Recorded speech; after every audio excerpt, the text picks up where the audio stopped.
وقال الله تبارك وتعالى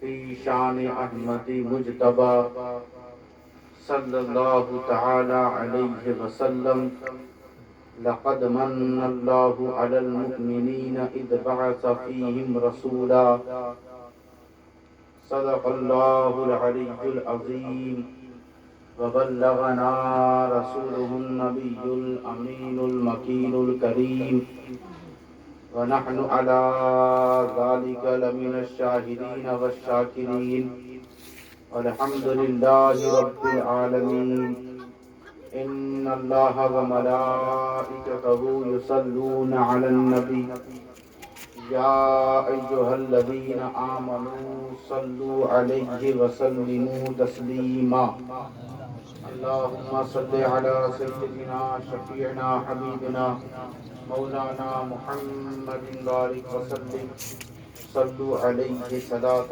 وسلاما عليك دائما يا رسول الله صلى الله تعالى عليه وآله وسلم.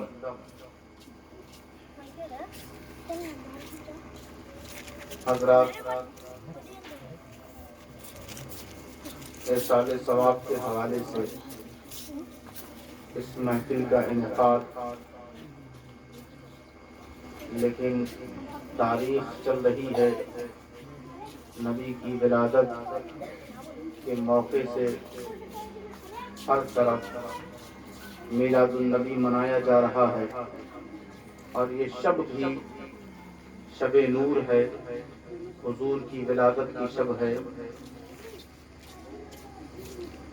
ہمارا نبی جب پیدا ہوا تو بہتوں کے گھروں میں خوشحالی آ گئی. جس گھر میں بچیوں کو دفن کیا جاتا تھا، اللہ نے کسی گھر میں بچی کو پیدا ہی نہیں کیا. ہمارا نبی جانور جو مر رہے تھے ان جانوروں کو زندگی مل گئی. ہمارا نبی جب پیدا ہوا تو جو غریب اور بے بس لوگ تھے جن پر جبر و تشدد ڈھائے جا رہے تھے، ہمارا نبی آیا، ان کے لیے ایک سہارا آ گیا. ہمارے نبی کی آمد پتھریلی اور ریتیلی ریگزار زمین کو بھی جس نے سرسبز و شاداب بنا دیا، وہ نبی کی ولادت ہے. جس جانوروں کے اندر دودھ نہیں ہو رہا تھا، ہمارا نبی آیا تو ان کے تھنوں میں دودھ آنے لگا. ہمارا نبی جو ہر پیاسوں کی پیاس بجھانے آیا، ہمارا نبی جو ہر مظلوم اور ستائے ہوئے لوگوں کے لیے ایک عظیم سہارا بن کر آیا. تو کیا آج کی یہ محفل اس بات کی ہم سے طلب اور ہم سے امید نہیں لگاتی کہ جس شب ہمارا نبی آیا اس زمین پر، اس شب ہم یہ وعدہ کریں کہ اگر ہم نمازی نہیں ہیں تو نمازی بن جائیں، اگر ہم سچے نہیں ہیں تو سچے بن جائیں، اگر ہم حق پر نہیں ہیں تو حق پر آ جائیں.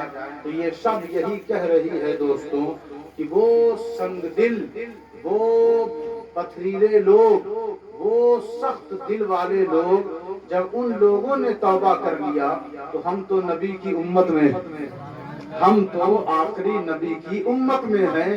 تو ہمیں بھی چاہیے کہ ہم بھی مسجد کا رخ کریں، مسجد کو صاف کریں، مسجد کو سجائیں. لوگ پوچھیں کیوں کر رہے ہو تو کہو میرے نبی کا میلاد ہے، میرے نبی کا میلاد ہے.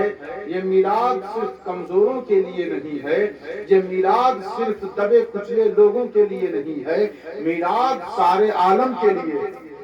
وہ رحمت للعالمین ہیں، وہ سب کے آقا ہیں، وہ انبیاء کے سرتاج ہیں، وہ اکلیل ہیں، سرتاج انبیاء ہیں. ان کے آمد پر، ان کے آنے پر مسرت و شادمانی کا اظہار ہونا چاہیے کہ اس دن، اس تاریخ میں ہمارا نبی اس فرش گیتی پر تشریف لایا.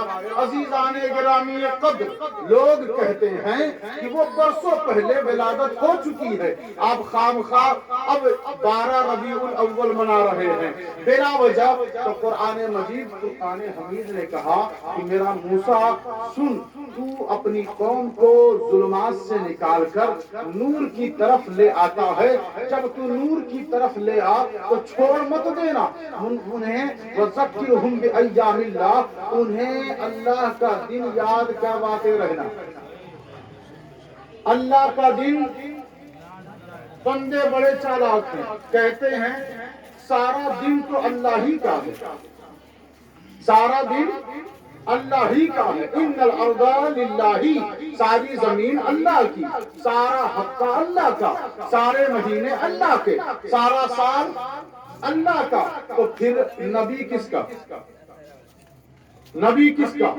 نبی بتاؤ ایمانداری سے، اللہ سے جتنا نبی قریب ہے ہمارا، کوئی اور ہے؟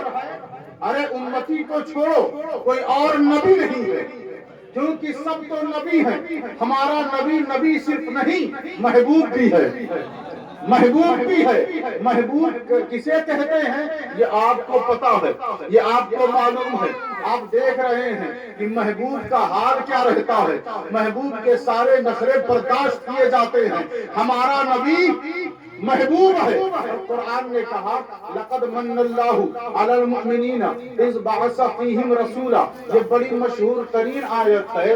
اب دیکھیں لقد، تحقیق، بے شک، ہم نے یعنی اللہ نے، کون ہے اللہ جس کی ساری زمین ہے؟ کون ہے اللہ جو ہر دن کو بنانے والا ہے؟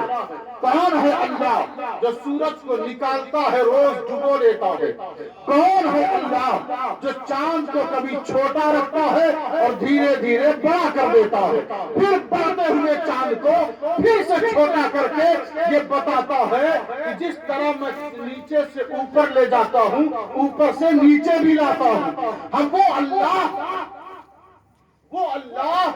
جو ہر شے کا خالق، ہر چیز کا خالق، ہر ذرے کا مالک، ساری زمین کا مالک، وہ کہتا ہے آج میرا دل کر رہا ہے کہ میں تم پر احسان جتلاؤں۔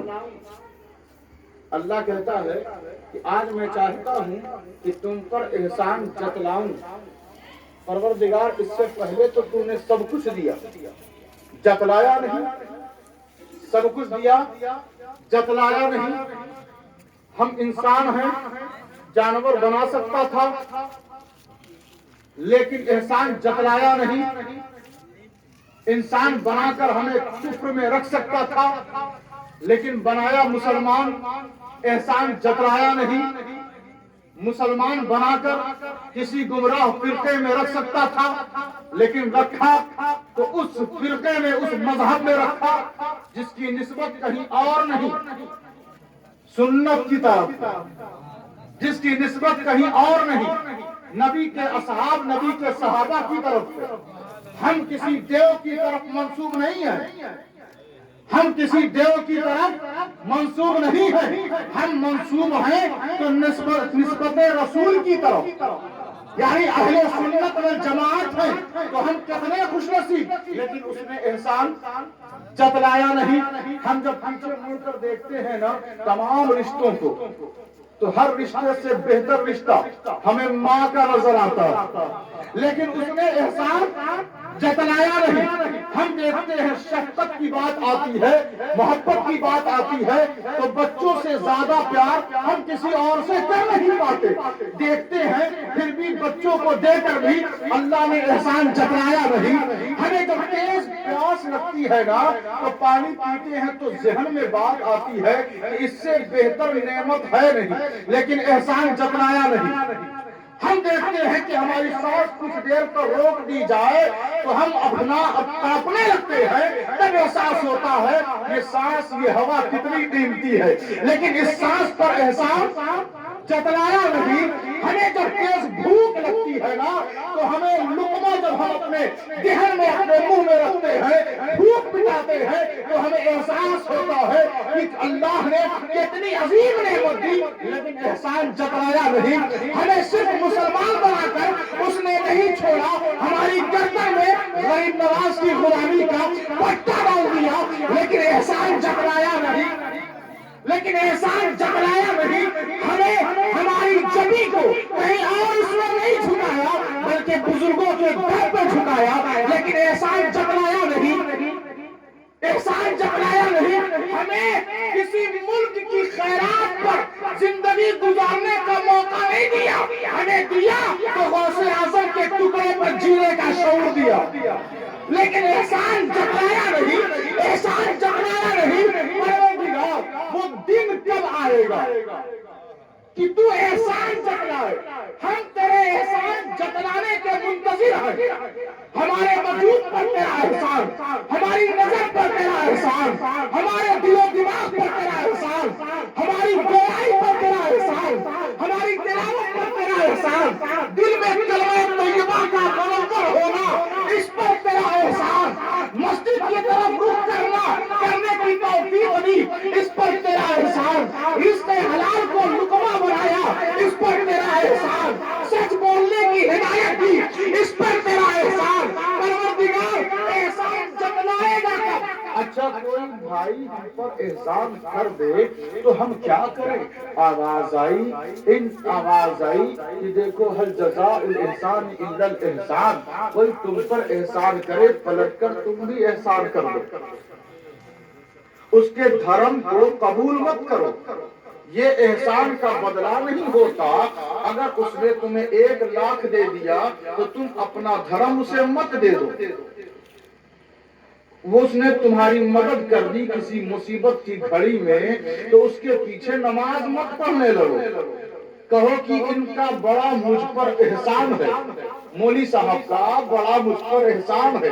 ارے دوستوں, اگر اس نے پیسے سے تمہاری مدد کی ہے تو تم بھی محنت و مشقت کر کے اس کا احسان اسی حساب سے ادا کرو. لیکن دھرم اور مذہب وہی رکھو جو ہندوستان میں غریب نواز لے کر آئے. دھرم تو وہی چلے گا, مذہب تو وہی چلے گا. ہم اس مذہب کے اسکالر, پروفیسر اور اس مذہبی پیشوا کو مانتے ہیں جسے دیکھ کر 90 لاکھ لوگوں نے کلمہ پڑھا. ہم اس مذہب کو, اس مذہبی لوگوں کو لیڈر نہیں مانتے جن کا چہرہ دیکھ کر طبیعت خراب ہو جائے. ہم انہیں اپنا مذہبی پیشوا اور رہنما مانتے ہیں کہ وہ بولے نا, بس انہیں دیکھ کر لوگ کہیں کہ یہ کبھی جھوٹ نہیں بول سکتا. ہم ایسے مذہبی لوگوں کے ماننے والے ہیں, ایسے مذہبی لوگوں کے ہم قائل ہیں, ان کے پیچھے چلنے والے ہیں. تو دوستو, اللہ نے کہا احسان کا بدلہ احسان ہے. احسان کا بدلہ مذہب نہیں ہے, احسان کا بدلہ دھن دے دینا نہیں ہے. احسان کوئی تمہیں فریج دے تو بدلے میں تم بھی فریج دے دو, کوئی تمہیں آئس کریم کھلائے تو بدلے میں تم بھی کھلا دو, کوئی تمہیں چائے پلائے تو بدلے میں تم بھی پلا دو. اپنے گھر کی دیوار بدل دو, اپنے گھر کی چیزیں بیچ کر نہیں لے آؤ, مگر دھرم وہی پرانا رہے گا, مذہب وہی پرانا رہے گا. یاد رکھنا, ہم جو سنی ہے نا بڑے بھولے ہیں, ہم چندہ دیتے ہیں. مسجد بنے تو ہم چندہ دیتے ہیں, بنیاد رکھی جائے تو خوشی کا اظہار کرتے ہیں کہ میرے رب کا گھر بن رہا ہے. لیکن ہم یہ نہیں سوچتے کہ مسجد میں جنگ ہو, مسلح پر مار ہو. دیکھو بھولے رمت رہا کرو, یہ بھی سوچا کرو کہ مسجد جب بن رہی ہے تو مسلح پر نبی کا غلام امام بنے. یہ بھی سوچا کرو کہ مسجد کا امام وہ رہے جس کے سینے میں اہل بیت کی محبت ہے, جس کے سینے میں اولیاء کی تعظیم ہے. وہی تو ہمارا امام ہے, وہی تو ہمارا امام ہے. اب آپ ذرا غور فرمائیں, میں نے دیکھا کہ ایک صاحب ایک پودا لے آئے چھوٹا سا ننھا سا اور اپنے صحن میں گاڑ دیا. گاڑنے کے بعد میں نے کہا اس کو بچاؤ گے کیسے, جانور اسے نوچ کھائیں گے. انہوں نے کہا میں گھیر دوں گا اینٹ سے, جانوروں کی رسائی وہاں تک نہیں ہوگی. پھر میں نے غور کیا کہ صاحب اب جانوروں کو تو روک لیں گے, لیکن جو کیٹاڑو آتے ہیں, جو کیڑے مکوڑے آتے ہیں, جو پتیوں کو چٹ کر جاتے ہیں, آپ سب لوگ کھیتی کرنے کرنے والے ہیں، آپ لوگوں کو کیا سمجھانا، آپ سب جانتے ہیں، لیکن اس مثال سے جو سمجھنا ہے ہمیں وہ بتانا ہے۔ تو انہوں نے کہا کہ اس کا بھی علاج مارکیٹ میں موجود ہے۔ میں نے کہا وہ کیا؟ کہا کہ وہ کیمیکل آتا ہے، میں چھڑک دوں گا، سارے جو کیٹاڑو ہیں وہ دم توڑ دیں گے اور پتیاں محفوظ ہو جائیں گی۔ میں نے کہا کب تک اس کو بچاؤ گے؟ کہا اس وقت تک جب تک یہ بڑا نہ ہو جائے، اس وقت تک جب تک یہ خود مضبوط نہ ہو جائے۔ میں نے کہا تیرے بچے تو بہت چھوٹے ہیں، تو نے کیا انتظام کیا ہے؟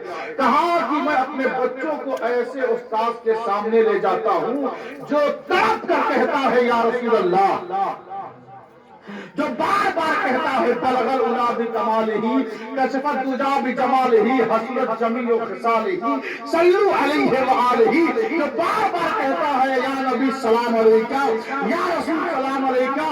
میرے بچے کا استاذ وہی ہوگا جس کے گردن میں غوث اعظم کی غلامی کا پٹا ہوگا۔ مسجد بن گئی دوستو، مسجد بن گئی دوستو، مسجد کی دیوار کھڑی ہوگی۔ یہی صرف آپ کی ذمہ داری نہیں ہے، اسے بچانے کے لیے بھی سوچنا پڑے گا۔ صفوں میں جاؤ، صفوں میں کھڑے ہو، اسے آباد رکھو، مصلی کی نگرانی رکھو کہ کہیں ایسا امام تو نہیں جو بولتا ہو کہ نبی کو کوئی اختیار نہیں، نبی کو کوئی اختیار نہیں، اور قرآن کہتا ہے سنو نبی کبھی کمزور ہو ہی نہیں سکتا۔ نبی قوت والا ہوتا ہے، نبی پاور والا ہوتا ہے، نبی اختیار والا ہوتا ہے۔ قرآن نے کہا وَمِنْ خَلْفِهِمْ وَعَنْ أَيْمَانِهِمْ وَعَنْ شَمَائِلِهِمْ۔ قرآن کہتا ہے شیطان جس سے تم ڈرتے ہو، تبھی تو کہتے ہو اعوذ باللہ من الشیطان الرجیم، ڈرتے ہو تبھی تو کہتے ہو، گھبراتے ہو کہیں میرے نفس کی لگام وہ نہ تھام لے، کہیں مجھے جنت کے بجائے دوزخ میں ڈھکیل نہ دے، کہیں ہماری زندگی برباد نہ کر دے، دارین میں کہیں میں رسوا نہ ہو جاؤں۔ تو وہ اس کے بارے میں آپ سنیں، شیطان وہ ہے جو آپ کے پیچھے سے آ سکتا ہے، شیطان وہ ہے جو آپ کے آگے سے آ سکتا ہے، شیطان وہ ہے جو آپ کے دائیں سے آ سکتا ہے، سورہ بقرہ میں موجود ہے۔